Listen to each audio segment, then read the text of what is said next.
Milo,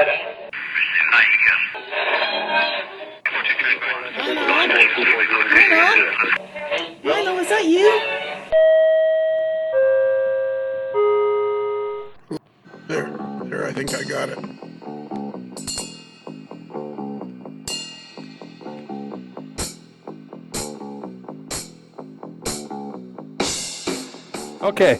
Okay, now we're ready to go. We had a little bit of technical difficulties there, but we've rectified them. We had our little, you know what? This is Spoon. You know what we need to tell everybody?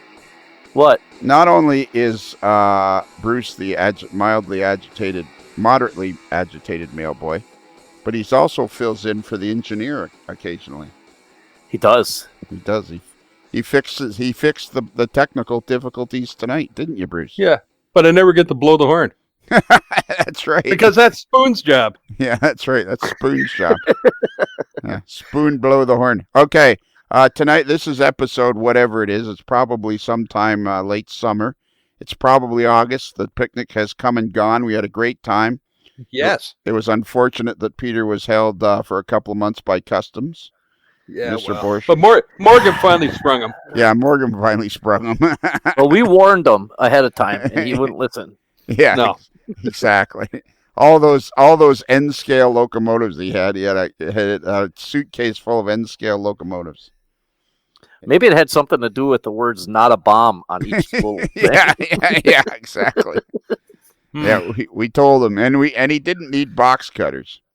All right. No. Yeah, but the meet and greet went really well. it did. Yeah, there was a little bit of turbulence at the start when he refused to speak to anybody, but then we had our people talk to his people. Yes, there was some delicate negotiations put on, and I think kneecaps and other body parts may have been mentioned in those negotiations. Who wears a mink stole I think in the middle of summer? It was a vest. It wasn't a stole. It was a vest. A mink vest. Oh, that's what it was. Is a vest? Yeah. Oh. I was in awe. Yeah. Of the whole situation. It was very, very smooth. Oh yeah. He's you know what? If nothing else, we discovered that Peter was a slave to fashion. Oh, exactly. Wow. All right. That goes without saying. Yeah, that goes without saying. All right, let's get right on with the big shoe. This is if this doesn't go well, it's Spoon. It's all your fault. As usual. Yeah, Perfect. Yep, absolutely. Because you went to, where did you go in Minneapolis?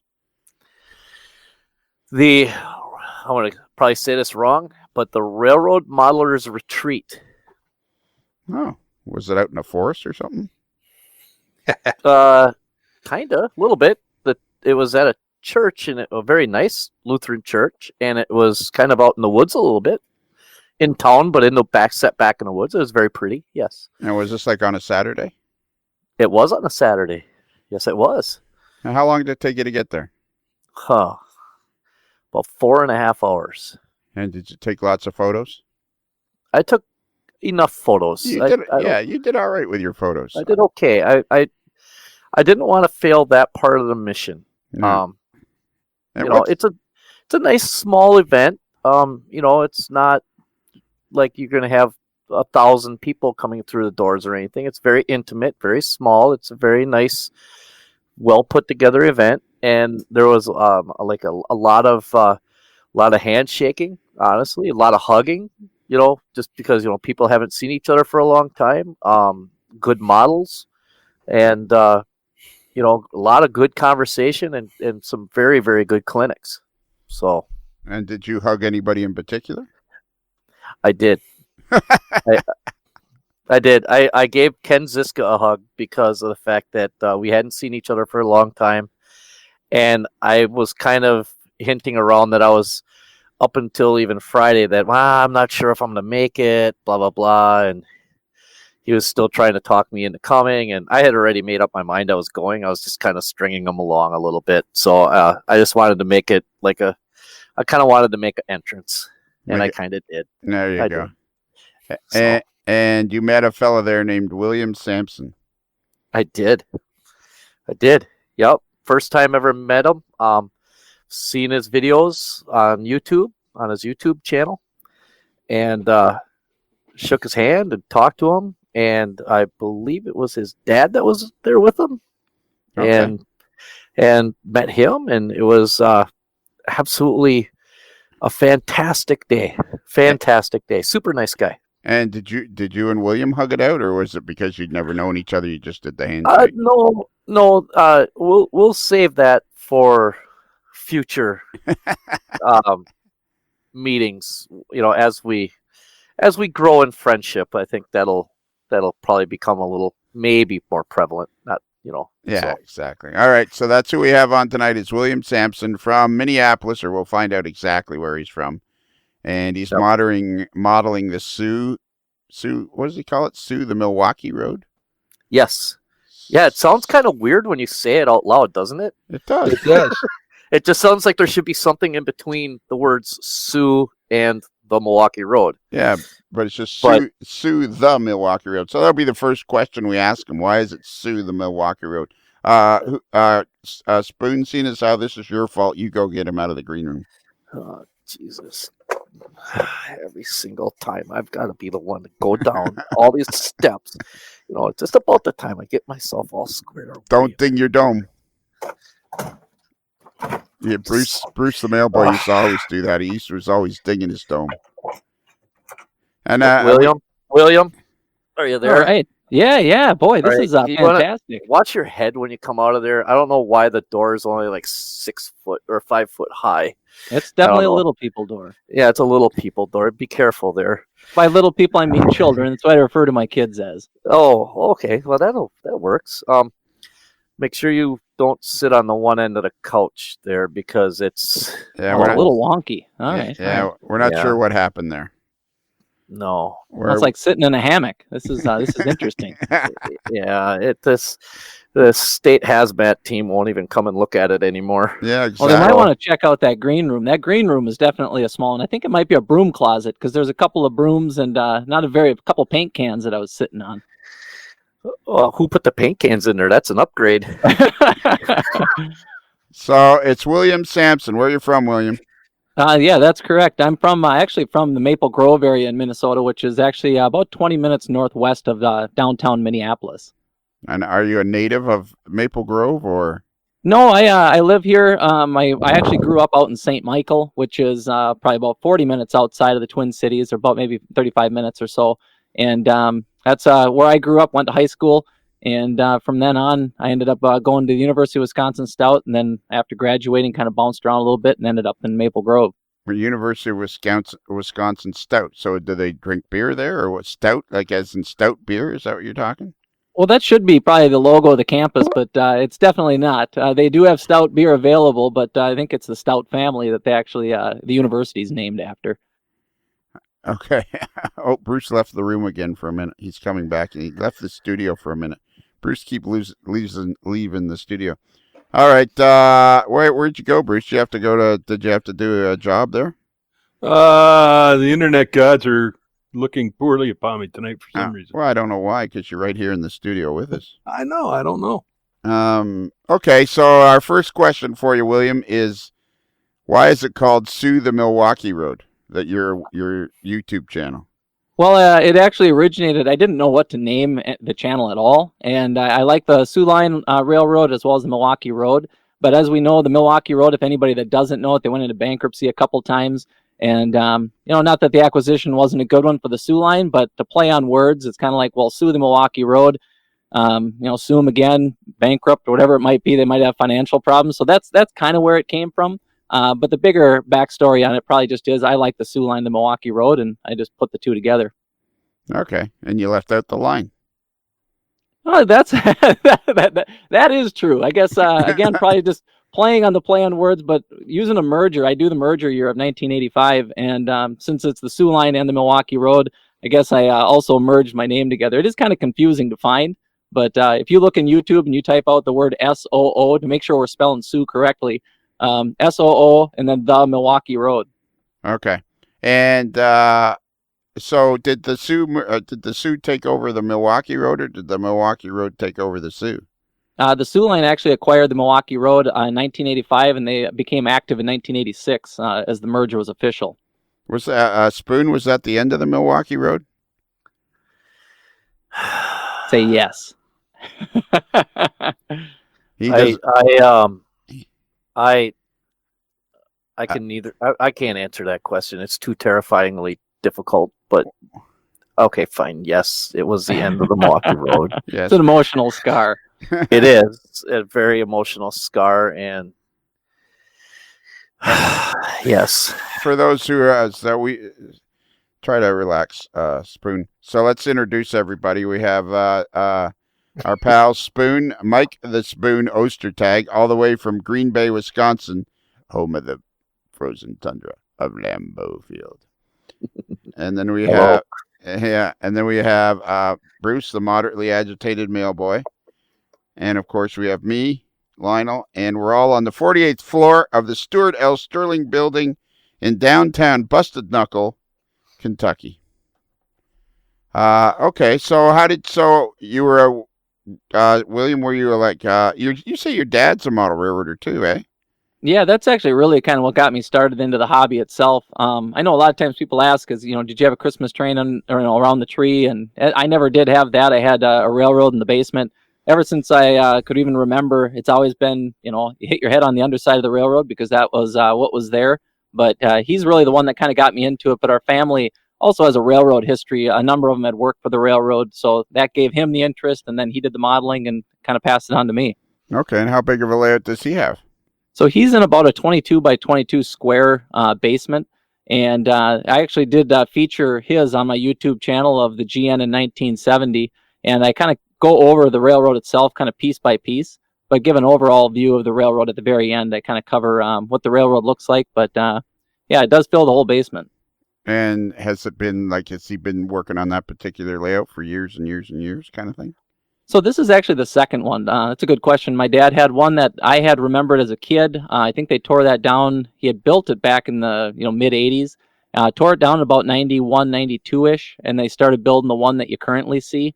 So that one actually started around the early 90s. A friend of his, Colin, had actually done a lot of the CAD and blueprint to it and laid out this plan. They put in this railroad, and that's the one I really remember because that's obviously more in the informative years when I'm growing up and we're actually building the railroad itself. Yeah. Hey, Lionel, hold on a minute. Okay. Hold on a minute. William? Yeah. I just would like you to know these are all good questions. Oh, okay. All right. Yeah. Fair enough. They're all good questions. Yeah, I was wondering that too, Spoon. I was wondering where he kind of got the idea that some of them might not be. Yeah, exactly. I've yet to ever hear a bad question asked on this program, and so I just wanted to make sure that we understood all the base ground rules. These are all fantastic questions. Yeah, we feel pretty confident in our array of questions. So, okay, so your dad was a model railroader. What about your grandfather? Was he either one of the grandfather's model railroaders? So now, my grandfather, which is actually my dad's dad, he was big into airplanes. So he did a lot of aviation, Model RC airplanes. All right. And I was able to kind of be involved in some of that growing up. But him, as far as railroading, he did work for the railroad back in the 50s, just out of high school, around the high school range. So he was in the steam era. It was kind of in that transition steam. Steam was starting to disappear. So he's told us stories. But his dad also worked for the Great Northern. So from a lineage of Bills, I'm actually the fifth William. And each one of those guys, up the ladder, if you will, was working for the railroad as well as my dad's other grandfather. So there's a lot of railroad-related stuff that kind of had gone on in our family up in Superior. So it all has kind of trickled down the line. But now for me, I've never worked for an actual railroad, but modeling is about as close as I can get. So Superior, Wisconsin. Yes, that's correct. And that is across the river from Duluth, Minnesota, right? Yep, it's right up there near not two harbors itself, but it's up up on the point of Lake Superior where it all kind of tapers down, right where Minnesota and Wisconsin meet. That's where Duluth Superior is at. Yeah, we have people that listen to us from all over the world, so we'll try to paint as much of a wordy picture as we can, eh, Spoon? It's so if anybody can picture the Great Lakes, it's about as far west as you can go on the Great Lakes. It's about as far northwest. Okay.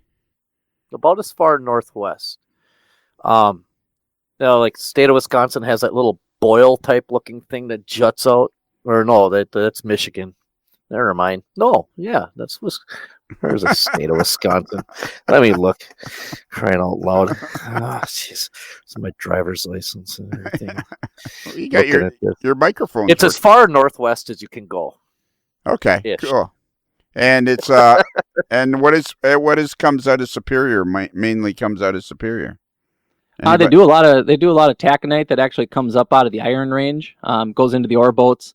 And if you ever are up in the area, the DM&IR is quite popular from a railroading perspective. They come down to the ore docks, which is now Canadian National, and they dump into the boats there. And if you're a fan of boats, it's kind of cool to see the lift bridge that they have in Duluth, which is kind of iconic if you're ever up in that area.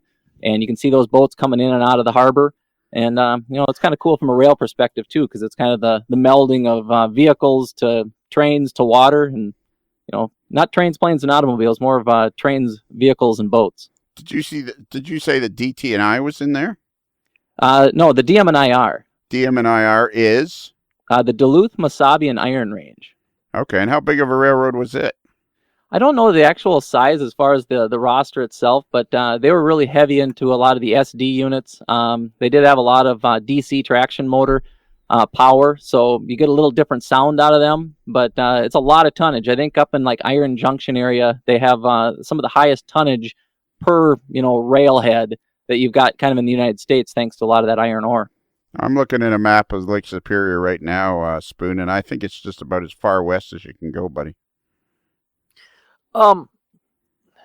Probably. Yeah, it I would probably say so. is. I mean, it's west, northwest, it's on upside down, whatever you want to call it. It's on the south. Duluth is on the south side of Lake Superior and about as far west as you can go. And I'll try to defend a Spoon a little bit on this one. Is he might be referring, if you look at the state of Wisconsin, it's the furthest northwest corner of the state of Wisconsin. That's true. If you made the state a rectangle, it would be up in that corner, northwest rectangle. But corner. then we're assuming that our listeners in New Zealand even know where Wisconsin is. So I don't know how to talk upside down. That's the problem. Well, Martin Jenkins will explain it all to them. Our pal. He's got that North American filter anyway. Yeah, exactly. Okay, so and do you know what the SD locomotives? You know what SD stands for, eh, Spoon? Yes, I do. Special duty. Yeah, and we should remind everybody that Spoon, our very own Spoon Ostertag, is a locomotive engineer for the Canadian National Railroad. Manitowoc, Wisconsin. That is correct. Yeah. What are you operating this week? This week I actually have a really good engine. I shouldn't say that out loud because it'll disappear, but I have a Grand Trunk and Western GP9R. You had that one before, didn't you? No, we haven't had a Grand Trunk and Western one. We had a couple of CN ones, GP9RMs. But this is a GP9R where they took the high hood and actually made a new... The nose on it is so pointy that you would swear it was made out of the bow of a boat. Really? It's like really pointy. It's at a really sharp angle. And the cab is it's a home-built cab type thing. And but boy, zippy little number. I like it a lot. So it's a zippy number. I always have trouble when you describe locomotives as zippy. It reacts very well to the throttle. If I tell it to do something, it doesn't. Oh, okay. If I bring it from idle to the first notch, it goes like right now. It doesn't sit there and build up amperage. It goes now. Now. So yeah, now. Well, Spoon, educate me a little bit on the GTW. Did they're acquired by the Canadian National? Have they been painted, into all CN colors? The one that I have is. There are several engines from the Grand Trunk that are still running around in Grand Trunk livery. But little by little, they're getting, to use a Star Trek term, assimilated into the CN family paint scheme. This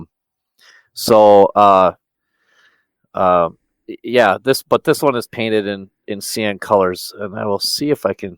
It doesn't do any good to put a picture No, up because this is audio. This is But all speaking audio. of speaking of liveries, I know I mentioned the DM&IR prior, and their acquisition, obviously the Canadian National, that is. I believe they've painted over the majority of any of the DM&IR paint. Not to say that there's only one remaining, but I know that there is some original liveries left. So it's kind of cool to hear that the GTW, you're still seeing some of the blue and white. There's a big thing right now on the internet. There is one Wisconsin Central GP40, number 3018. That one is down in Memphis, still in full. It's the last WC GP40 left in full WC paint. Now, I haven't seen a photo of that particular unit, but I'm going to assume if anybody knows the crest of the Wisconsin Central, it's kind of a shield, and the red has faded. And has that unit, that red, faded off completely? Pretty close to it, yeah. On the cab sides, on the nose, it looks really good yet. Okay. But on the sides of the cab, it's very sun bleached and really, really worn. There's a couple of SW1500s floating around that still are in what one might consider WC paint. Are they patched or? No, they're not modified? patched. They just, you can't read anything on it. It just looks like a maroon unit with a yellow stripe. Oh, okay. And some kind of spray painted road number on the side of it. So it's I think little by little they're eventually you're going to see all of them, everything painted up. So those SWs you're referring to, are those in are they Canadian National owned or are they a lease unit? Okay, the WC. Wow, who's interviewing who here? Well, I'm just curious. I always find this fascinating. Sorry, if you got other questions, fire away. No, the WC, the CN North America has got, like, the Wisconsin Central is a division of Canadian National. The Grand Trunk and Western is a division of Canadian National. The Illinois Central is a division of Canadian National. So essentially, it's still three separate railroads all under one corporate umbrella. Not too much unlike Genesee and Wyoming or something like that, where you have a whole bunch of. Yeah, so I mean, like Genesee and Wyoming, they paint all their stuff the same paint schemes, just have slightly different logos on the side and lettering on the side. Okay. That's not too much unlike what the CN is doing with the WC and those things. Now, the Duluth, Winnipeg, and Pacific, and the Duluth, Mesabi, and Iron Range, as well as the Elgin, Joliet, and Eastern, are also all part of the Wisconsin Central Division. So it's not uncommon to see, like right now, I believe it's still up here, but the EJ&E 703, the only GP38-2 that they have, is in Green Bay. I had it in Manitowoc for a little while. It was still in full EJ&E orange paint. Oh, that's cool to see. Yeah, it was cool to run. Well, I'm a graphic designer by trade, so it's kind of interesting to hear that stuff. I couldn't get him to take a picture of it. Oh, come on. I did take pictures. I just didn't send them. Yeah, you just didn't send them. And you didn't take a picture of yourself standing in front of it, did you? No, I did not do. No, and how many times do I ask for that simple picture? You'd be like the star of the ML network if you could do that. You do know what it's all about trains, buddy. So it's like, and you're our resident locomotive engineer. Yeah, that's true. You have a lot of responsibility here. Don't shirk your responsibility. Sorry. I'll try to do better. I will do my utmost to be a better little soldier. Okay, that's all we can do is ask you to try. So you took a picture. We'll get back to you in just a minute, William, when we're done with Spoon. You took a picture. You did take one picture of you and Tom Gazier. I did, yes. What's with the beard with him now all of a sudden? I'm not sure, but I didn't really want to ask because I kept hearing chirping. He might have been going for that camping or retreat kind of feel. Yeah, you guys were talking about earlier. I mean, William, when you got closer to him and were talking to him, you heard that chirping coming from his beard, right? I mean, that small. I'm guessing it was small birds in there. It was a bird's nest. Now, I didn't even recognize Tom right away. At first glance, I didn't recognize him. Usually, he's either clean cut or has a goatee. Yeah, I didn't recognize him either. Maybe he's growing the beard for a acting role that he's. Yeah, there you go. Yeah, there we go. That's what it is. All right, William. So you modeled all through high school. I'm assuming you were a model. You've been a model railroader right from the. Have you had any gaps in your model railroading career? Yeah, I did. I really kind of did. Going out of college, or going into college rather, I was in. It was DC, so my dad's whole railroad was a 5-block, DC railroad, traditional wiring, and it was all cab control. So with that said, that's what I left when I went to college. And that being said, obviously the technology had evolved. DCC was just kind of starting out, and I was reading about it a little bit, but not following it too closely. And I graduate from college. I kind of go off and start working on a couple other jobs. But at the time when I came back right after school, I kind of talked to my dad. I says, should we get into DCC? And he's like, oh, I don't know. We hemmed and hawed about that until my life could go along far enough to get married. And when I got married, my wife at the time, she says, well, why don't we get him a Christmas present that he'd really like? And I says, well, sure. Yeah, we can do that. How about a DCC system? That's what we kind of threw out there and ended up getting him that. And, he's now since had that probably, I think, maybe 6 years now. And the railroad itself obviously has evolved into the DCC world. But that gap that happened in college was kind of just taking care of college, taking care of education. I was doing some modeling while I was at school, but really not staying close to the hobby and way of going to flea markets and that sort of thing. Taking care of J-cation? What's that? Taking care of K-cation? Oh, K-cation. What's K-cation? I'm not sure. Did I say K-cation? Or J-cation or something. I thought maybe it was some hip. I thought it was maybe some hip university term. No, I don't use any of that hip language. There's a lot of stuff that kids say nowadays that I have no clue. It's a different language. All right. So what kind of DCC system did you get him? We ended up going with the Digitrax because that's what's very prevalent here in this area. Local hobby shops supply a lot of the hardware and material that you need to be able to do it, as well as being able to troubleshoot with other guys that have the systems.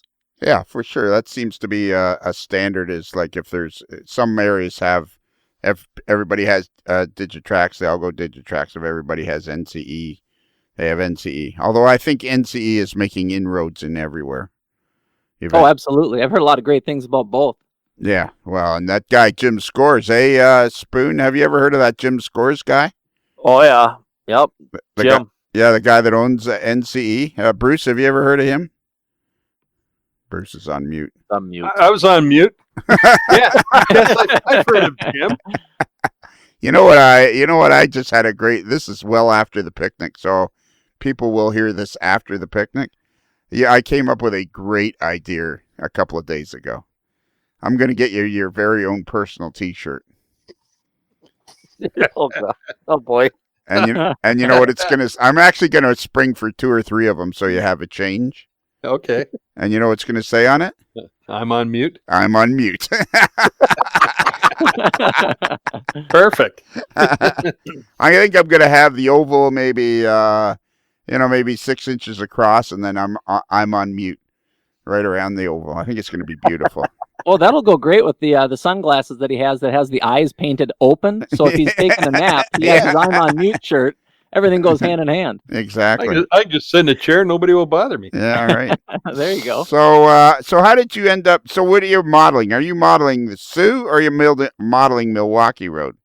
So I'm doing the actual merger right there at 1985, 1986. So I do model the SOO line and obviously the Milwaukee Road, but it's kind of that you start to get the bandit paint schemes, but I would like to see obviously the original Milwaukee Road livery. So I pretend as if the thing has just happened, which allows me to do both roads in St. Paul. I do St. Paul up to the west end of the ditch. If anybody doesn't know the Minneapolis area, there's a line that runs from Minneapolis, runs westward, and there's a stretch of track that they actually drop below street level, and it goes for a good chunk of South Minneapolis where all the streets go over the top of the railroad. So it's kind of a corridor, and I thought that was kind of a cool element of the actual railroad itself. So that was original Milwaukee Road, but I grew up seeing the SOO line in my older years. I remember as a kid seeing a lot of the Milwaukee Road equipment early on, and obviously a lot of those GP40 bandits that lasted right up in through the mid 2000s. And how old are you now, William? Well, if you were to guess, how old do you think I am? Well, it's an interview show, so I'm just actually answer. Hey, just answer the damn questions, will you? For Yeah, crying out loud. I'm 38. I'll be actually turning 39 this upcoming summer. Oh, that's too bad. I'm sorry. You don't look a day over 70. Yeah, Oh, no. well, thanks. Unfortunately, you're going to have to leave the hobby because you're too young. Yeah. I'm telling you, this hobby, it's time for me to say it anyways. But I mean, there's another guy that's 38. Like, there's way more people in this hobby. The average age of this hobby is not 102. I think. Go ahead, Lionel. No, what do you think it is? I mean, I honestly think from an age standpoint, for the attending shows is probably 103 people that might be going to flea markets. But I also think that there's a lot of guys that do stuff online. So my guess would probably be it's got to be in its mid 50s. That's right. That's where I'm at. I'm somewhere around 50, maybe early 50s. It would be the average age of the hobby. And I'm not even sure it's that old because we have met Spoon and Bruce. I'd like you to either contradict or agree with me on this one. I think we've met through this podcast a ton of people under 40. Oh, exactly. Oh, well, if you remember, what was it? Several months ago, we were doing it. I can't remember who we were interviewing, and we got on this topic, or was it on one of the other programs that we did? And I actually calculated in the room the age of everybody that was in the room, and I think there was like 8 or 9 of us, and I think we came into like 40 something. Yeah. Exactly. Like 47 or 48 was the average age of everybody that was there. We had to throw the oldest and the youngest out because, that's just what you do. Exactly. So, Yeah. but and then we did interview Shane, Jordan, and Kaylee. So yeah, that's right. yeah, Exactly. Shane's 21, and Kaylee is age, Yep. and Jordan is what, 23, 22? somewhere in there. Yeah. Somewhere in there. So, yeah. And you just interviewed that Joey, I can't remember his last name, in your most recent episode. He was in around 29. Oh, yeah, Joey Quinto. He's the drummer from Nashville. Yes. Yeah. He was just 29 or something. Interesting dude. Hi, Joey. How you doing, buddy? So let's not blow by this ditch thing because let's explain to everybody because you must be familiar with this, aren't you, Spoon? I am vaguely familiar with it. I've never visited it. I've seen photos of it, and my biggest question that I've got for you, William, is how is it coming along with designing all of those exactly identical overpass uprights? That's going to be a casting process, and what Spoon's referring to is that every single overpass is identical. And I'm not kidding; it's a bike path now, and I've actually biked it and photographed them as I went along. I had my camera and just clicked away. Every one of them looks the same. There's a little different intricacies. There might be a different arch here or there, but they look so similar that it's going to be a casting process. I got to make one master and then probably about 40 some streets that will cross that particular corridor. Now, is the ditch, was it in Minneapolis or on the north side of the river? No, it was in Minneapolis. So if you're familiar with Minneapolis itself, it would actually be 29th Street is what they refer to it as, the 29th Street Depression. So it runs east to west, and there's some lakes that are actually kind of down in that area. And Southtown Yard was buried in there, and it's now currently the commuter system that the Minneapolis has light rail, and they're using that same area where that Southtown Yard used to be located. Okay, and so how long was this ditch? The ditch itself, that's actually a good question from a lineage standpoint. If I were to guess, you're probably, a mile or two. Okay, all right. William, if you don't mind, we're just going to huddle up over here. Sure, go ahead. Talk amongst ourselves for a second because I have a question for Bruce and Spoon. Bruce, are you on mute? No. Attaboy. No. Huddle up here, boys. Okay. This William guy. Split right wide on 2? Yeah, break. This William guy seems pretty educated, pretty intellectual, don't you think? He kind of almost sounds too smart to be on the show. Yeah, that's what I'm kind of wondering. Like, are we in way over our heads here or what? I'm not sure. I mean, we have. I mean, it's close, but I don't know. I'm not sure we have enough brain cells. Although Bruce, of course, is an engineer himself, but I'm an engineer with a master's degree, so that brings her up a bit. yeah, exactly. Yes, it's Yeah, but that's in water. yeah. And your point being, how long would you exist without water? Well, and also you're one of the original vertical turbine pumps. I am. Yeah. Vertical turbine pumps. All right, on 3, break. Break. All right, William, we're back. Oh, you talk about a soundproof booth. That is quiet in there. I see you guys flailing your arms around and a lot of high-fiving and some odd hugging, but, you'll have that. Remember what happens in the studio.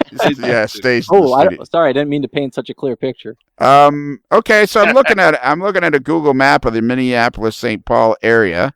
Yeah. And there seems to be some very active railroading on the north side of the University of Minnesota, on the north side of the river. What river is that runs through?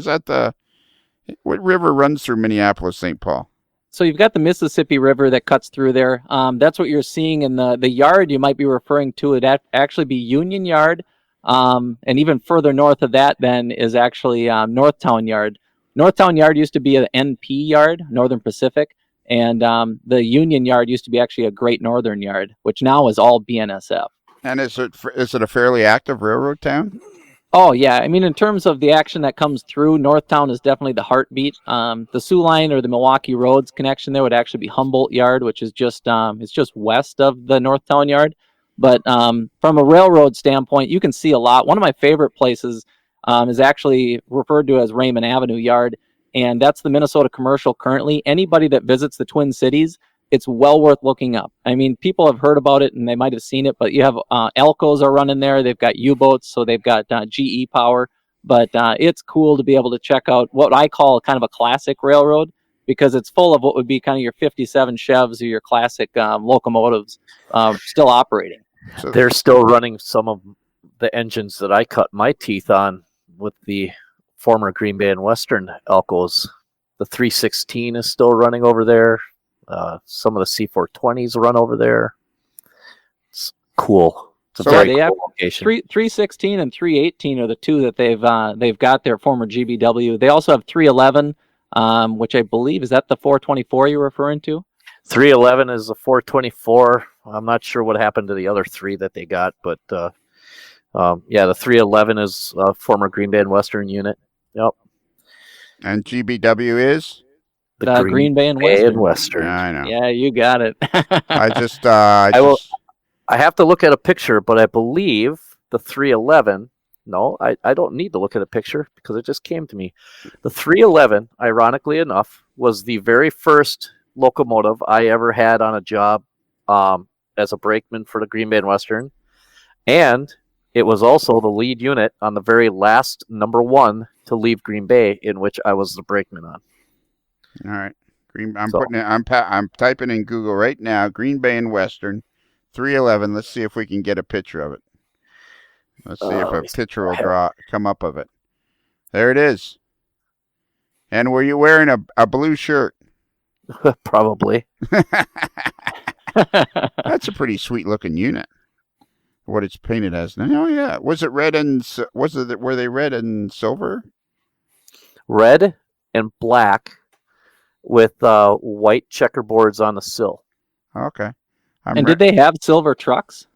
At one time, they were, I believe they were silver trucks. It's either silver or gray. Back when they had the gray stripe, there was a paint scheme earlier when they were brand new, all the way up till sometime in the 70s, I believe. They started to change over to and got rid of the gray stripe. Yeah, I think I'm looking at a photo from 1963, and it's red with a gray stripe down the side. Yep. Sharp paint scheme. Oh, that was a really sharp paint scheme. Yep. That'd be a good railroad to model. It would be. Let's get back. Let's not blow past that. Blow past the good rail fanning spot for people that might be visiting the area. What was it again, William? It's referred to as the Minnesota Commercial, and anybody that might be even trying to throw it into their Google Maps, you want to throw in Cleveland Avenue and 494, right at that juncture, the roundhouse is there. You can get off actually on the exit. I can't remember offhand. I believe it's Snelling. You can get off on Snelling. You can take the St. Anthony Avenue, and it will take you right up into the area where the Minnesota Commercial resides. Perfect. Look at that. We've actually provided a service on this show. First time ever we've provided a service. Okay. So now you go to college. You got your dad going on DCC Digitrax. When do you start modeling in earnest again? Well, I actually really kind of started picking up my own when my wife and I, we moved into this place in 2009, and I started drawing up plans because one of the criteria I always tried to shoot for was a basement that I was able to put a railroad into. We vetoed a lot of houses based on the fact that a basement might have been finished, but it was all kind of cobbled up and maybe set up in a weird way. So I ended up in a house that had an unfinished basement and was able to kind of lay out a track plan. And that's what started the SOO The Milwaukee Road circa 2009. Okay, and have you got a layout under construction or? Yeah, I've got 2 staging yards that I've actually have built. I have a branch line, which is referred to as the Hiawatha Elevator District. And that's actually located just kind of east and south of Southtown Yard. It's south of Southtown Yard, but east of that ditch that I mentioned. And I've got that all built. I've laid the track. I've got the servos to it all. But I have the actual bench work just all leaned up against the wall because I got to finish the room itself. I've got the painting done. I've got a Murphy bed that I installed in there. And it's ready to have the actual bench work kind of screwed to the walls and then put the actual top deck on, which is the railroad itself. And how big is the room going to be? The room itself is a 13 by 10. Okay. So you're not building a giant railroad, you're building a manageable one. Well, no, see, though, that's actually just the branch line. So the other room is 25 by 15. That's going to be the main railroad room. And then the actual staging yards are in an area that's over by my furnace, which is the utility room. And I've got about a 13-foot by 6-foot run that I have 2 decks that are currently built, and there'll actually be a third one above that, and that's all staging. And do we on your YouTube channel, is that the best place to see it?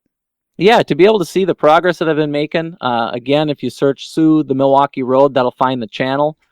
In the series itself, I've done 2 seasons worth, and each season's about 10 episodes. But you can see the progress of kind of what I've been working on, and as well as kind of the updates that I kind of slowly chip away at from building the railroad itself.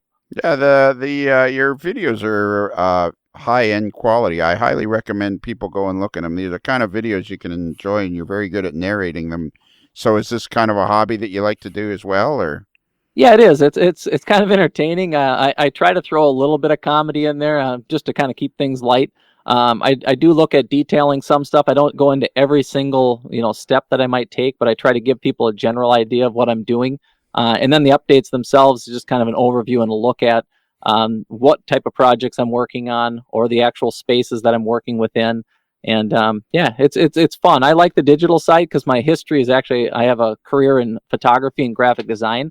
Right. So those things kind of meld themselves together because I like video, I like, photography, and I kind of nerd out about some of that stuff. So the videos themselves are kind of quirky. I try to do one a week, and in that process, I just cram a lot of stuff together and throw out a video usually on Fridays. Okay, yeah. And you do them. Oh, go ahead. You were going to say something. Oh, I was going to ask a question kind of based off of that. Is I've watched several of them, and while it's kind of taking you through a step process of how your layout is coming to be, you don't necessarily. It's not exactly in like numerical order. It's not.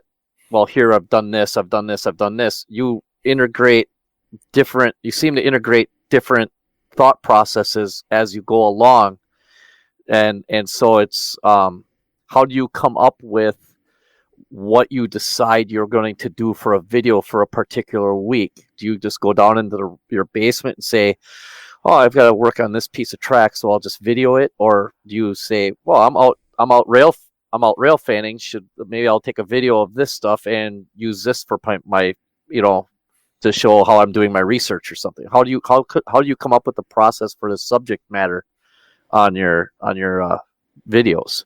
Well, I always say as an artist, I'm a creative type person. I think like an artist, which is very scattered. There's a lot of stuff going all kinds of different directions, and sometimes the actual videos seem a little bit scattered. But when I do actually select and find projects, I try to dive into stuff that, one, that catches me that I want to work on, and then two, what is it going to be that could be interesting for a viewer to see? Have I already done a freight car truck weathering?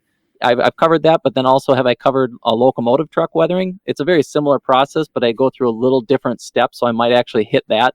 But in reality, it really comes to just at the time during the week, I look at it because I usually work on it in the evenings on usually Monday, Tuesday, Wednesday, and then I put the stuff together usually on a Thursday, and then I upload it Thursday night or Friday morning. And how long will it? So it looks like you don't have a particular length of video. You just kind of whatever fits for whatever you're doing, right? That's exactly it. I kind of was originally shooting for videos that were around 10 minutes. One, the amount of time that goes into editing, it can add up in a hurry. But number two is just, I feel like a lot of times if I'm watching videos myself, I don't usually make it through the ones that get into a half hour or a longer period, which is one of the reasons I actually kind of like these podcasts is I turn these on when I'm working on stuff, and I have them on when I'm doing video. And then I'll just do the voiceover on the video later because I'm able to do my modeling and do what I enjoy.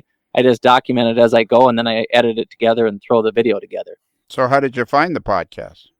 The podcast itself actually came from the What's Neat from Ken Patterson. He's been putting together a great series that has been a weekly ongoing series. And Lionel, you were on it a couple of times. And it was on that I saw that you originally kind of surfaced. And then when I saw these podcasts coming up, I had that added to my queue, and I've been listening to you ever since. There you go. Perfect. Okay, so what kind of camera are you using for your videos? Because they're very high quality. I'm very impressed with that. Well, most people carry them around in their pocket, which is actually just my cell phone. Really, eh? You're doing most of this on your cell phone? Yeah, the majority of it is because it's small. It doesn't get in my way. I have Canon. I have a Mark II. Which is a Canon 5D. It's a DSLR camera. It's overkill for what I would be doing. I tried doing that originally, which is actually the pilot video, the first one I ever did. I set up the camera, I set up the lighting. I thought I had the mic all on there, and I thought this is going to be easy. And the amount of time that goes into editing, the size of that footage, as well as just being able to model with a big camera in your way, it just wasn't working for me. So I ended up using an iPhone. That's kind of cool, though. That's neat for people to know, because then it's not like you need to go out and buy, thousands of dollars worth of equipment. You can, if you go look at these at Williams videos at SOO The Milwaukee Road. I'm struggling with that. SOO The Milwaukee Road. I get it. Oh, wait a minute. And you know what, guys? I just got it. So if you look at, I just got, This is an aha moment. Yeah, this is an aha moment because I'm looking at your first video, and you've got the emblem there. You got SOO, the SOO line emblem, the SOO, SOO, and then you've got the Milwaukee Road emblem. I get it now. It's SOO and the Milwaukee Road. Now I get it. That's what appears on the locomotives. I get it now. And when the original merger happened with the SOO line and Milwaukee Road, that was one of the logos, or a similar logo like that they started to use, but it only lasted probably a year, if that, on promotional stuff, and then it went away. Okay. So I like your most recent video was done kind of like episodic or like a 60 minutes kind of thing where you had different different segments in there. And one of the things you were talking about that you were very excited about was a locomotive cab from somebody. Yes. It was Lines West that this Todd Jones has been doing. He did an SD10 and a GP20 cab, which they're iconic to the Milwaukee Road because of the style of the number board. And I personally have been trying to create that cab for years. I actually pulled out a box that I had an old Atlas unit that I was making the modification to make a GP20. And then I saw this announcement that is there any interest in having a GP20 or an SD10 cab? And for me, it was, yeah, absolutely. And with that said, Todd, we've actually kind of gone back and forth, and he has a process that he's been doing that for me, it's a resin process, and it is printed. But the technique and whatever he's doing on his end is creating just a more superior product than anything I've ever seen from a 3D print world. Really? Yeah, because you say on your video it's going to kind of revolutionize the hobby, you thought. Well, I think the big picture ends up being here, and this is obviously looking further down the road, is I believe there's a lot of 3D printed quality things that can be created. It's great if we can get it down to a fine enough scale for us and HO. But if at some day we have 3D printers in our home instead of a traditional, two-dimensional printer, ink printers, you could be just downloading files, and maybe you buy a file that's been created, and you print out a piece for your locomotive, or maybe you print out a whole locomotive, which would be a little bit excessive, but technology may eventually get there. And what's the name of the company again that this fellow's doing? It's Todd Jones, and he's with it's Lines West Products. Lines West Products. Okay. Yep. And if you go to lineswestproducts.com, you can see the cabs he's done. He's actually going to be doing an SDL 39, and that's a iconic locomotive for the Milwaukee Road because EMD created that locomotive and thought other railroads would buy it. Well, they didn't. It was just the Milwaukee Road that had it.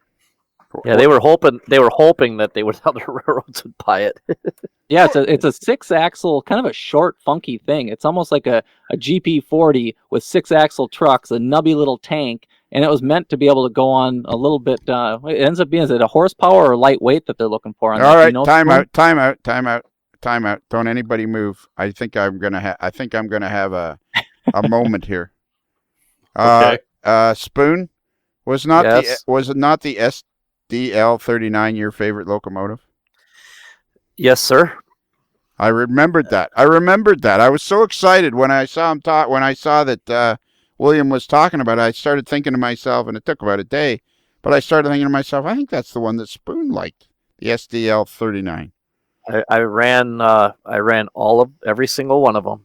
Yes, except for the 581 because that was destroyed in a derailment in South Dakota.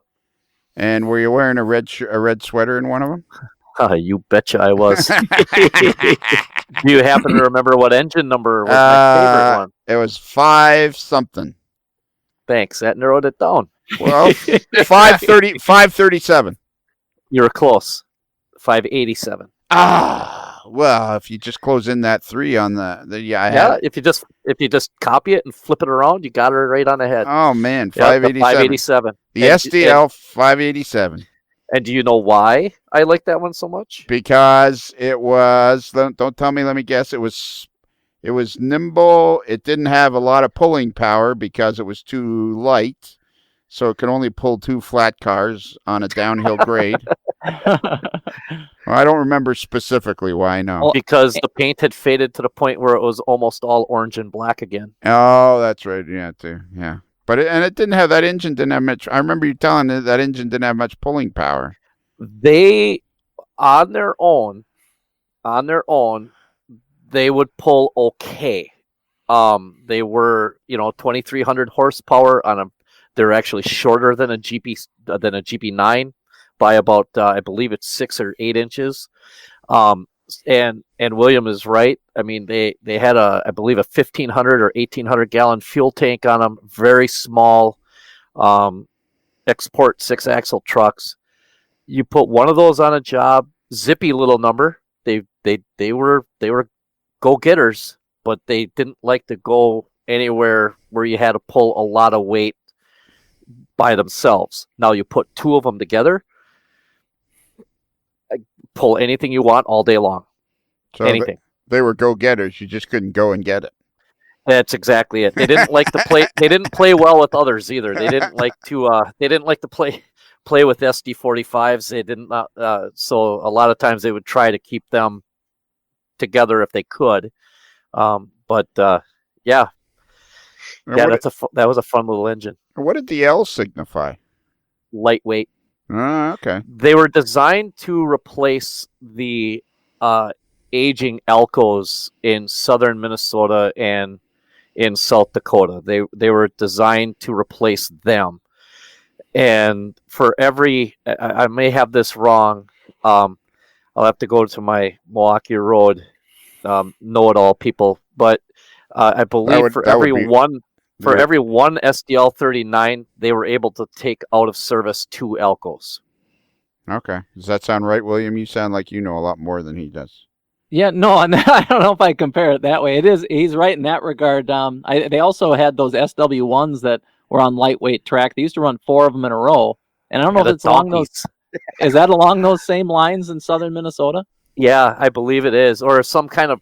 They had such an intricate little branch system down there out of Austin that it was just really I've never been brave enough to try to dive into that part of the Milwaukee Road history, because that is like an entire different universe all to itself. It's not the big main line that went all the way out to the Pacific Extension and down into Chicago. It was a whole separate railroad compared to the rest of the system, and it was very unique. But yeah, it was. I think you're right. It very much similar situation with those SW1s as with. Yeah, I think those Elcos were the RSC-2s. Yeah, and yeah, they were again old. And speaking of old, though, if you look at the, I think it's the Chilean Railroad, or there's down in Chile, the SDL-39 still exist. They're down in Chile. They've modified the axles, so you probably won't see them come back to American rails. But it's kind of cool that locomotive actually is still kind of plugging around. They run 5-foot gauge down there. Or do they? They widened up. Yeah, they widened the gauge on the trucks when they got them. Were all 6 axles powered, or was it A1A? Nope, they were all powered. All 6 powered. CC. Yeah. All right.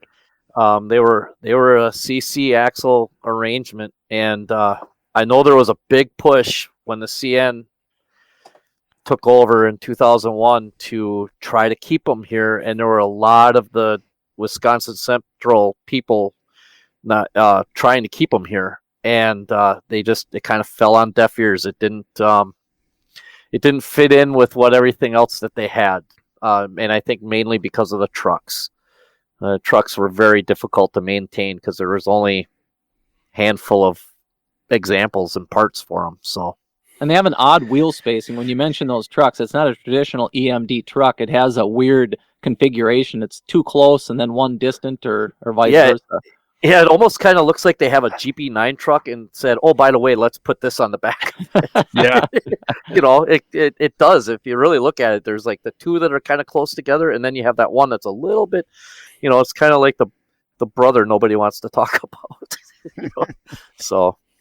And how many were built in the end? 10. Just 10. The 581 through the 590. Wow.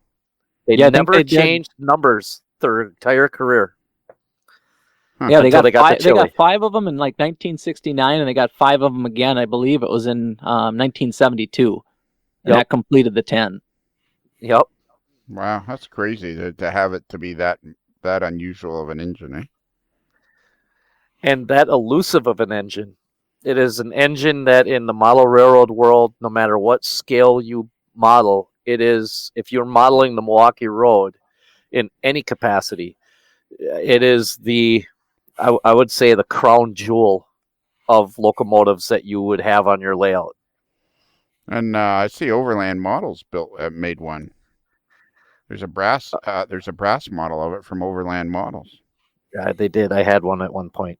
Yeah, I acquired one as well. I still have mine. But the nice thing about that, obviously it's in Milwaukee Road scheme, but for guys that are looking for doing a bandit, and for anybody that doesn't know what bandits are, it's actually just the Milwaukee Road. When they were acquired, the SOO line just took black paint and painted over the words Milwaukee Road, and the side of the cab got painted black, and the nose got painted black. But you could do a SOO line unit, Wisconsin Central, and Wisconsin Central obviously painted it up in their own maroon and yellow livery, but it's definitely a cool unit. And in that process, then Todd was creating these. I actually provided him the blueprints from an SDL-39 remeasuring of the fuel tank. It's actually a fellow friend of mine. He acquired the plans when they're going to tear down the roundhouse or a portion of it down at the Pig's Eye shops, and he got his hands on it. He had a folder full of a lot of different Milwaukee Road equipment. And that particular one was in there, and he says, you got to have this. So I've got a frame already all built up, and I'm framing those blueprints. But Todd's doing it right. He's definitely nailing this down when it comes to creating an HO scale model. We are going to have to talk. You want to see these things? I don't want to see them. I do not want to see them. We will talk later. All right, that sounds good. I don't know if I'm in trouble or if you guys are going to cut this. Oh, you're not in trouble, man. Well, I shouldn't say that. You might be in trouble because, as Bruce and Lionel will attest, that once you become kind of friends with me, I'm kind of like that. I'm kind of like that little scabby spot on your arm, you can just not stop itching. You get rid of it and it comes back and comes back. Yeah, I'm kind of like that. Yeah, it's like a little scabby spot. Yeah, I'm like the scabby spot. Yeah. I'm like an itch you just can't get rid of. Yeah, exactly. So we should put an SDL 89 or 8. Is it 89? 39. 39. We should put that on the cover for the podcast, but not the 587 because we already used that. I think for your episode. Long before you became a crew member. Yes, you did, and I know that I can't believe I'm going to say this because it is blasphemy to the nth degree. But maybe one that has been bandited out. Yeah, maybe. I hate that saying. I hate it. That's the reason why I never get along with anybody that models the SOO line. Is because I just can't get over what they did to our power. Yeah, I just exactly. I just can't get over it. All right, so you've been working on your layout for like 9 years, do you figure, William, or? Yeah, that's about right. I do a lot more modeling than I do actually working on the railroad. I should probably flip that script and do a little more of the layout building so I have something to run my models on. But I enjoy it from a weathering standpoint, just to be able to sit down and knock out a car, in an evening or in a couple days. And what's your favorite part of the hobby? I would probably say the weathering. I like that just because I think it's cool to take a photograph from around the era that I'm modeling and trying to kind of pinpoint it and get it to look just like it is. But if it wasn't the weathering, I'd also say probably the 187 scale vehicles. I don't know why, but I've really gravitated towards detailing out 187 scale vehicles to put in scenes. Okay. And it's just another kind of a random tangent. You need a place where you have some photos as well as videos. I mean, your videos are spectacular, but we need some place where there's just static photos, so we can also look at stuff like that. Well, I should. I don't know. What would you guys recommend? Anybody have a suggestion? Yeah, make a Facebook page called SOO The Milwaukee Road. Done. I'll do that because I have Luke Lemons. Actually, he mentioned doing that, and I've kind of thought about it, and I don't know what to structure it, but put some photos and obviously links in the videos. We'll definitely get on that. Yeah, I don't think I'd do anything Luke says. Would you, Mike? Well, I would. I would definitely tread cautiously. Yeah. It's that SOO line that he's got running through his blood. Yeah. There's a lot of that. I'm fairly certain that might be part of what is on the other end of that couch. So yeah. Luke is on the other end of that couch. Yeah, there might be a part of that on there. Yeah, that'd be great if you did a Facebook page called SOO The Milwaukee Road. That would be awesome to see all your photos and see photos of you working on your car, your automobiles, and do some weathering photos. I think that would be great. I think it'd be a real addition. I would be a real addition and a plus to your video page. Well, I'll call it a tribute to you, Lionel, because you're the one from an encouragement standpoint. If I say I'm going to do it, I'm going to do it. Yeah, I like that idea, right, guys? Most of the stuff in the hobby should be a tribute to me. What do you think? Sure, why not? Yeah, sure. Yeah. Let's go down that road. Yeah, let's go down that, or more like go down that slippery slope. Okay, so all right, so now you're like, so why is it you're in your late 30s? Weathering seems to be a huge part of has grown as a huge part of the hobby in the last 10 to 15 years. Any idea why that is? I think a lot of the actual hobby itself has really shifted heavy towards the prototype side of things. That goes everywhere from the weathering to the operations. People taking, I guess, an era or a time and trying to recreate it in scale form. It's even speed of locomotives. You don't necessarily see, maybe it's the old Lionel train set that would run around 100 miles an hour. It's not to say that stuff doesn't exist, but I feel like that prototype has really kind of taken off. And my feeling why it has is because I think it's just a way to be able to, and like I said before, is transport back to a time. I can go back to 1985 on my railroad to be able to sit there, and it's the vehicles. I always make sure that they're correct, advertising, anything you might be doing from, a modeling perspective to kind of take you back to that time. Yeah, and it's, I think we were talking briefly before when we were talking about what social media has done to the hobby. I mean, you're a classic example, late 30s, you're probably connected with all sorts of guys through social media. Eh? Yeah, that's where a lot of, guys that ask questions and there's the comments that get made, it helps me kind of refine. Sometimes I'll throw up a photo even, let's say of just a vehicle, and I put that on the 187 scale car group, and they'll start picking it apart. They're like, well, the grill should be like this, it should be like that, and that's starting to take it probably a little bit further than some modelers might want to take it. But for me, it challenges me and says, I can take it one step further.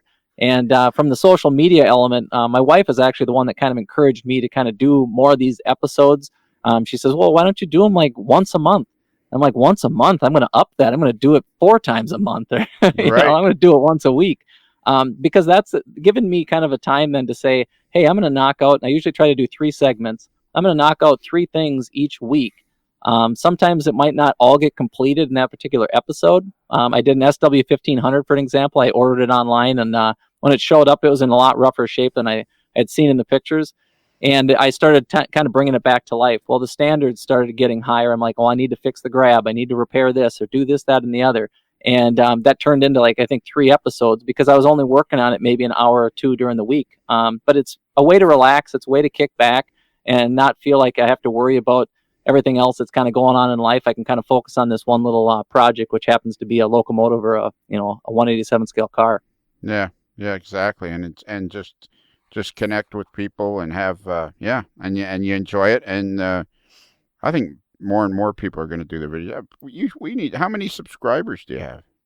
I think I'm just shy of like 500 right now. My quest has never been to add up the numbers of people, but I think when it comes to, like you said, a community and even just kind of that connection of a lot of the social media, man, I watch so many different videos of stuff guys have put out there. And it's cool to see other techniques of what guys are doing and even give them, whether it's encouragement or even just a suggestion on what they could do to help improve the project they might be working on. And what are some of your favorite? Do you have any favorite YouTube channels? Well, as I mentioned before, the What's Neat has been one that I always kind of dial into because I think Ken does a good job of covering a lot of that with MRH.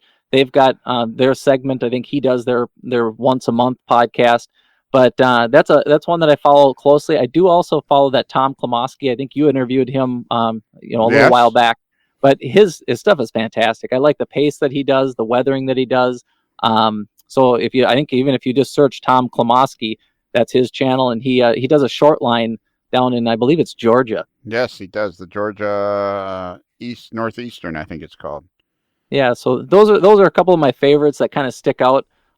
Because I like to see a lot of the different things that guys are doing, as well as just kind of hear what other modelers have from interests. The big one I like off of the What's Neat is actually Mike Buddy, because he covers that the 187 scale vehicles. Yeah, he does some fantastic stuff on that last one. He did some he had some like 55 Chevys that were spectacular. Oh, it's crazy. I mean, that's an art in itself, the way he's able to modify and chop up the cars. And the one thing I do like kind of about guys like that is he's quite humble. I've messaged with him and I've talked to him about some stuff in the past, and it's nice to know that they're modest and they just love the hobby just like we do. And if somebody wanted to get a hold of you, what would be the best way to do that? Your best way is obviously you can either search William Sampson on Facebook. There are a few of us. Mine is always the same profile picture. It's a black and white photo with I think I'm wearing a suit with a purple tie. And with that said, that's probably one of the directions to go. But also through the SOO The Milwaukee Road on YouTube, you can message me and communicate with a lot of people there. And by now, of course, your Facebook page, SOO The Milwaukee Road, is taken off, and it's very popular. Absolutely, probably got millions of subscribers to it now. Yeah, exactly. Oh, it blew up a lot faster than I thought. I have a 2-part question for you, William, if you don't mind, Lionel. No, sure, I don't mind ahead. at all. How long do you see yourself? Well, maybe a little bit of a 2.5 parter. How all far... right, wait a minute. What? Is this a question with 2 follow-ups or 2 questions with 1 follow-up? Sure. Let's just see how this goes. All right. How long do you think you'll be before you start having normal operating sessions, like on a regular basis operating session on your layout? And how many operators do you see your layout being able to handle? Because like a lot of guys build these big layouts and then don't even think about that, like and then realize I need a small army here to build this thing. It's kind of grown into its own entity. I know Luke struggles with this a lot, you know. Well, here's my response on the operating. Number one is I have the opportunity to operate on a lot of other guys' railroads and learn from what they do and don't do that work and doesn't work. Now, my dad, he has his up and running, and we actually use JMRI, and we use their switch list system, and we operate that one probably twice a year. Now, to get mine up to speed to the point of where we're going to operate, I logistically see that I would actually finish that branch line first, which is the Hiawatha Elevated District, which allows me to get 2 operators. That would just be, basically, one running the throttle and the other one doing the paperwork. And if I get that kind of underway and getting the actual main line, my vision is for switching, period. I don't have a whole lot of interest in running big, long trains or anything like that. Most of my trains will probably stay under, 20 cars.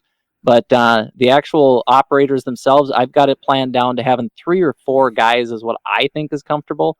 1 for the space, and then 2 just as far as the, the overall, I guess, intimacy of it, where you can communicate with each other and maybe you don't have to be, talking over 12 or 15 guys that might be crowded into a room.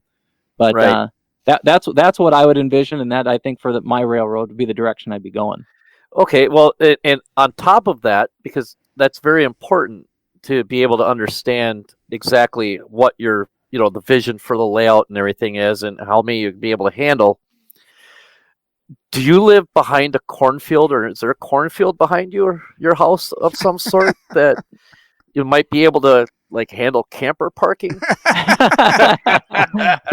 That is a great question. No, I'm actually right in the middle of a potato field. It's not a cornfield. Oh, there's no other there's house. Some open area. There's open areas there then.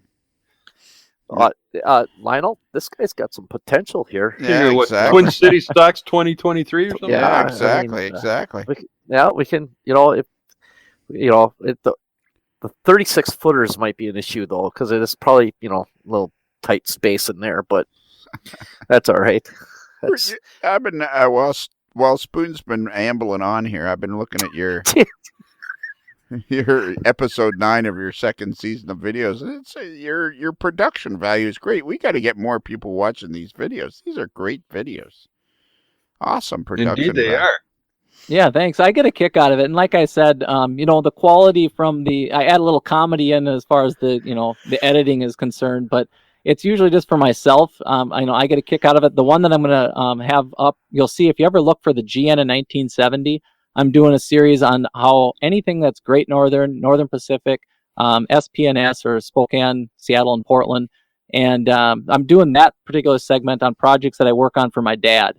So if you look at ones that have a Great Northern logo, it's going to be Great Northern 1970-ish related. And if it's got that SOO The Milwaukee Road, that'll be mine in the 1985 era. And boy, this SW locomotive you've been working on is beautiful.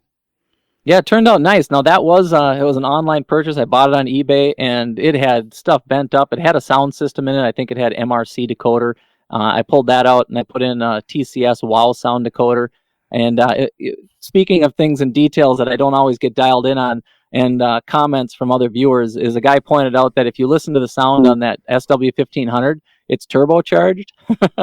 So when I actually did the install, it was just time was just flying by, and I did the programming on it, didn't even think about it. I had the locomotive, motor selected, and didn't pay attention to the fact that it was turboed until after the fact. So it's not flawless by any means, but I enjoy it, and I always just throw it up there for other people's entertainment. So what do you think draws people to the hobby? The one thing I think draws people to the hobby from a younger generation standpoint, I think, is that DCC and is the digital capabilities, because so many of the guys are concerned about, again, what type of sound is it, the horn that's being used, like these details that I never would have even thought of. And older generations, I've been helping my dad on a lot of the programming and stuff when he's working with. I can help him through JMRI and he can get some things programmed. But he did have an instant at one point where he took all of our 60-foot flat cars disappeared for some reason in the system, and they became 60-foot reefers. And I couldn't figure out why. I said, I cannot find these cars. I can't find these cars. Long story short, he changed that group of cars from flat cars into reefers. So just by mistake, yeah. Yeah, by mistake, and it was simple enough to be able to sort out. I was able to figure out what cars needed to be what. But the hobby itself, I think the direction is going digital. So much of it, I can run my dad's railroad from my desk right here in Maple Grove, and he's 25 miles away. I can run the railroad, throw switches. I can see occupancy of where his train is at. So that's where I see the future of a lot of the railroad. We can have a dispatcher literally in another town. Yeah, I think that's going to be cool when we get to that point where people have some railroads that you can run from. I mean, that's what our friend Martin in Brisbane, Australia, that's what he's trying to do, where we'll be able to operate the railroad from different places around the world. I mean, you imagine when you get to that point, it'll be spectacular. Oh, it's totally doable. I think it's evolving to the point that it might be some of the older generation, because I hear guys say they're like, "Oh, it's dying. There's not going to be any, future for it. Why are you even bothering?" And I look at it and say, I don't think it's dying. I think it's taking off in a different direction. Yeah, I think the hobby's personally, and everybody's heard me say this 1,000 times. I think the hobby's going to grow like crazy. It is growing like crazy. It is growing like crazy, and I don't think we have any idea. I don't think we have any idea how massive this hobby is and is going to be. I mean, we've all been hiding out in our basements, and now all of a sudden we can connect so easily. I mean, look what we're doing tonight. We got a guy in Minneapolis, a guy in Green Bay, home of the frozen tundra of Lambeau Field, and a couple of guys north of Toronto, and we're talking like as if we're all sitting in the same room, which we are. Absolutely. In the Stuart L. Sterling building. Yeah, the 48th floor of the Stuart L. Sterling building in Busted Knuckle, Kentucky. What else should we be asking you, William? I think you tell us something you'd like to tell us. Go ahead. Go ahead. I'll fire in a question. What does William do to support his hobby?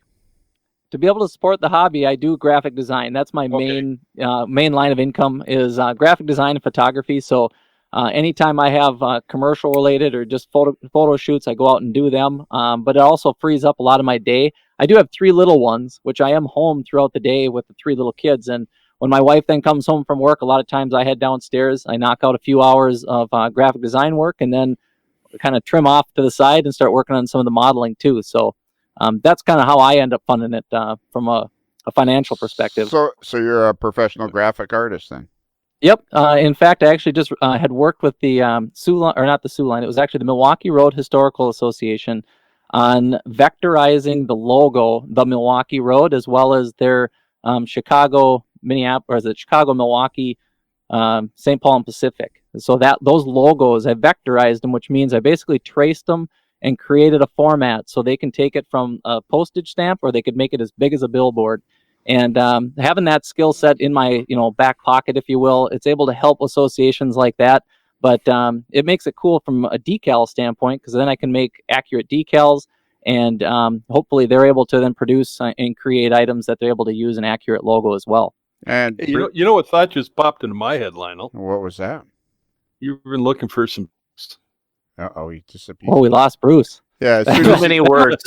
That must have been an amazing thought. Mind blowing. No, hello. Hello. Did you fall off the stool, Bruce? No, I've been here. Oh, okay. The meter ran out. The meter ran out. We couldn't hear you. I don't know. No, I was saying you've been looking for some socks. I have, yeah. We have the Argyle Fighting Sock is almost finished draw. Can you draw? Oh, I can draw. I have actually a BFA. It's a Bachelor in Fine Arts with a concentration in graphic design. So the drawing skill is definitely there as well. Have we got a job for you?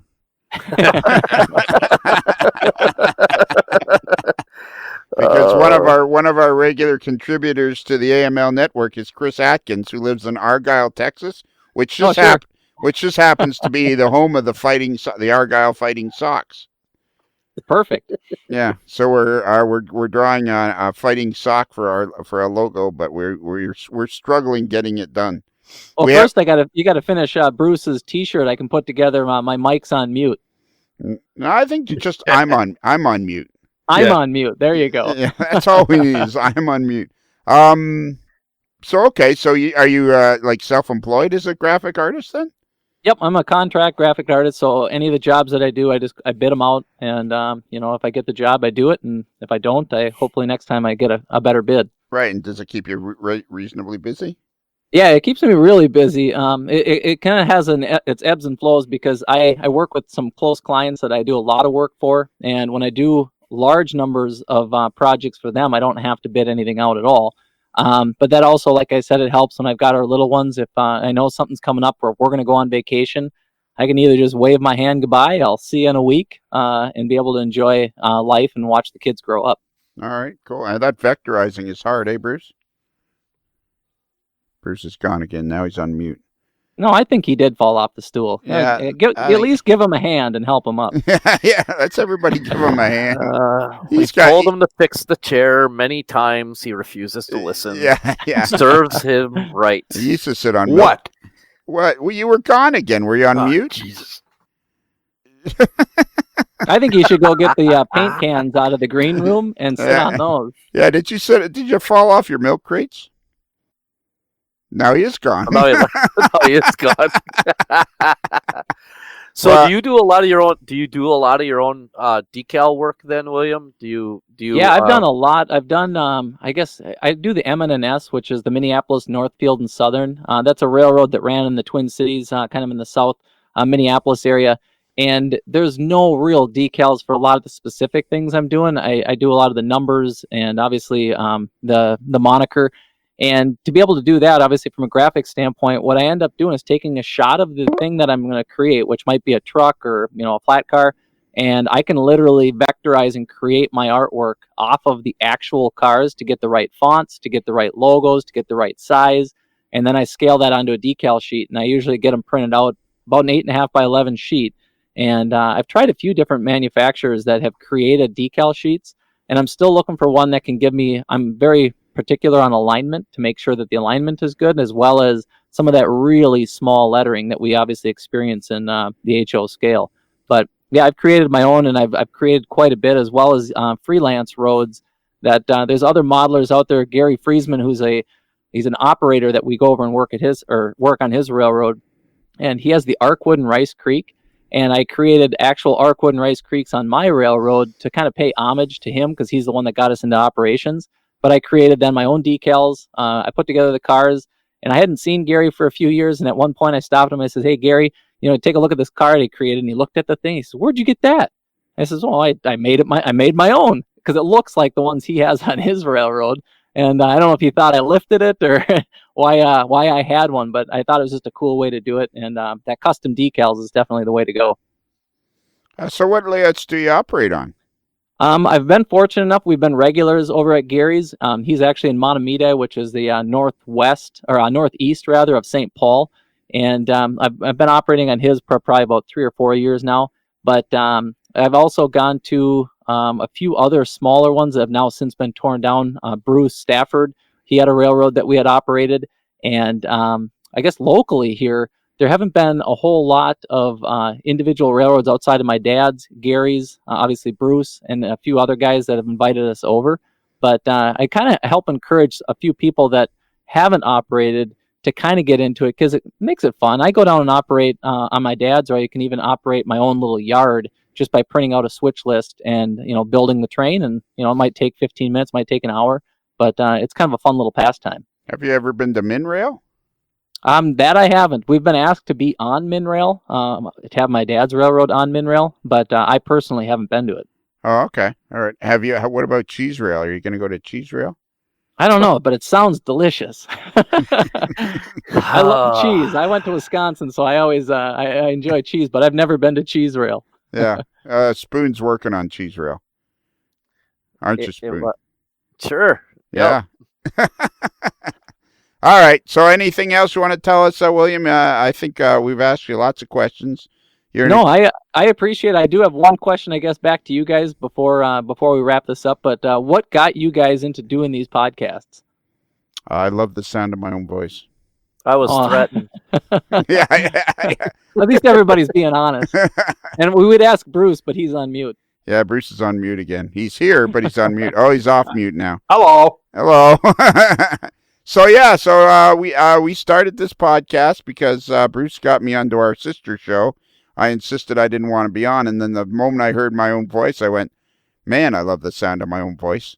I should have my own podcast." So about 4.5 years ago, we started doing it, and then Bruce joined very, very early on, and then Mike was a listener, and then he became a regular, and that's kind of how we ended up like we did. Well, I think it's great. I mean, it's a great contribution to the hobby, and like I said, I listen to this usually. I just turn it on. I leave the podcast on my phone, and it might be playing off on the side, or even turn it on my computer.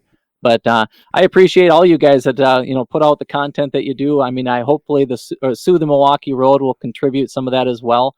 And if you guys ever have looking for a gap to fill from an interview standpoint, or have any content that you might have questions about, feel free to reach out to me. Absolutely. You are going to regret saying that. Absolutely. Well, actually, I meant that directly to Lionel. I didn't mean that, to Mike or to Spoon. Oh, no. It's been said. And now we have to. Now the recording is securely yeah locked away. So. Yeah, now there's proof. Now we have to explain to him what Patreon is. Yes. Oh, yeah. So there's another whole, if you go onto our website and you click on a link, Patreon link, there's another whole pile of more podcasts. And all you got to do is pony up $5 a month, and there's like a whole bunch more podcasts you can listen to. So we have a free side where we try to put out one every Monday. And then we try to we do put one out every Monday, and we put out one every Tuesday. But the Tuesday ones are on this site called Patreon, and you pay $5 and you get a whole bunch more. So we got to get and small prizes as well. Yeah, well, yeah, that's right. If you do what'd you say, William? Well, it says it's definitely worth subscribing to, because the content from an entertainment standpoint is definitely worth it. I don't know about Spoon's content, but your guys is spot on. Well, Hey-o. Wow. On the Patreon side, we put the shows that make us laugh. We put on all our viewer posts and viewer mail and all those kind of shows that make us laugh. Those are the happy shows, the fun show. Hey, just like Ken says, the dude. And you know what we call Ken here at the old AML headquarters in Busted Knuckle Container? The dude. I think he should be the model. I think he should be the model railroader, simply known as the dude. Well, I did do their logo. If you ever see the logo for the What's Neat podcast. Oh, yeah. Is that yours? Yeah, I did the logo. Actually, Josh had reached out to me and asked if anybody had any interest in submitting some stuff. I ended up sending them, and it was too iconic. Every time I've seen the episodes, Ken usually has a pair of glasses sitting on his head, and then he has one on his face. So he's got this double glasses scenario happening, and it was too hard to not at least throw that in, because he's contributed a lot to the hobby. But from an iconic standpoint, I thought that was only fitting. We have to give Kevin Marks full marks. We have one of our buddies, Kevin Marks, who's a regular listener. Right now he's on the road somewhere listening to this, and he's a regular listener. And when I was on the show, episode 44, which I believe is the best episode ever, Kevin says, until today. Yeah. Kevin said to me, I bet you can't get Ken to wear both sets of, he wanted me to wear 2 pairs of glasses on the show. And I said, sure, I can do that. So I put on 2 pairs of glasses. And then ever since then, Ken's made sure he's had 2 pairs of glasses on, because he was getting away from it. So Kevin Marks, thank you for all you've done for the hobby. All right, we're going to wrap this up. Now, William, we just have one question for you. We also have a feature called the Kelly Questions, which is a series of hard-hitting questions about the hobby, which is a separate show altogether. Would you like to do that? Absolutely. All right, well, we're going to wrap this one up, and then we'll do an episode of the Kelly Questions with you. That sounds great. Bruce? Yes? Would you like to give out the email address? Yes? Now? You're like to do it now? Okay, anytime. All right. When do you think you'd like to do that? How about now? All right. Well, let's ask Spoon when he thinks it should be done. Oh, I don't know. Maybe now. Okay. Now it's fine. All right. For those who want to send us emails, because we love getting emails from you, and that's my job. No emails. I don't have anything to do, which isn't a bad thing, but I like stuff to do. Yeah. Our email address is modelerslife, modelers with 1 L, modelerslife@gmail.com. That's right. And we have, I think that's about, we have a website, modelerslife.com. If you go to modelerslife.com, you'll find our link to our Patreon page, which we were just speaking about. So if you like this show and you'd like twice as much of this, go to our Patreon page, and for $5 a month, you get another whole 4 shows a month, sometimes a little extra than that, and you can enjoy it. And then if you like T-shirts, you can spend $10 a month. Some people like T-shirts. What level do you have to join to get the legs picture at? Well, actually, the legs picture is for any $5 or $10 patron. They just have to. They have to request it. I felt kind of silly just sending it out to people. So, if you want it, it's available. So there you go. Okay, now Matt. Why am I saying Matt? Man, that came out of left field, didn't it? Matt. Tom Jacobs right now is driving down the highway going, why is he saying Matt? I'm fairly certain there was probably more coming out of Tom's mouth than just that. Yeah. He just spilled coffee on his tie. Oh, the guy driving right next to him is probably wondering if he's having an episode. Yeah. So pounding the steering wheel with his head. Yeah. So William, Tom is my mirrored image. If I was an insurance executive, I'd be Tom Jacobs. All right. But I'm not. I'm a redneck, so I'm not Tom Jacobs. So William, at the appropriate moment, you have to say "Happy Rails" to you. Okay. Happy Rails to you. Yeah, but at the appropriate at the right time. Oh, yeah. Well, when is the right time? I thought there was dead air. I thought this is the right time. You thought wrong. Yeah, you'll know. Just trust me. You'll know. Yes. You'll get a sense of when. Lionel. Yeah. Bruce. Yeah. Have you ever noticed that every single time we have an interview with somebody that's like seemingly smarter than us, they screw this up? Yeah. Exactly. Yeah. It's the only hope we have. How many times over the 130 episodes, it's probably around 128 now or something. How many times have I said, okay, at the appropriate time, and they go, "Happy Rails to you." And it's like, no, that's not the appropriate time. No. Yeah, and even Joe Fugate did it. Yeah. The thing is that they listen to the podcast. You'd think they know. Yeah, exactly. They claim to listen to the podcast, but they don't know, so you just wonder. Are they turning it off before it's over? Maybe. They're missing all the good stuff. Yeah, I was going to say. It's like leaving the movie when the credits are rolling. Yeah. Exactly. All right. Yeah. Well, William, as we close the barn doors on another episode of A Modeler's Life, and the sun slowly sets over the back 40, I guess there's nothing else left to do except for you to say, Happy Rails to you.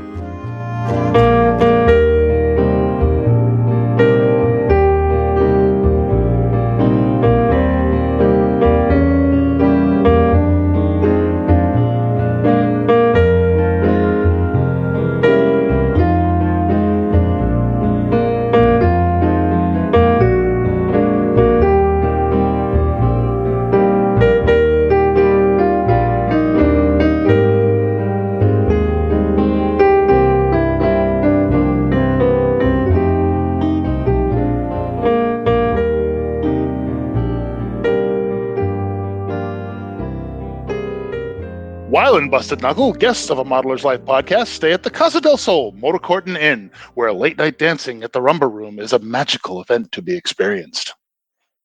It's another Lincoln Homer.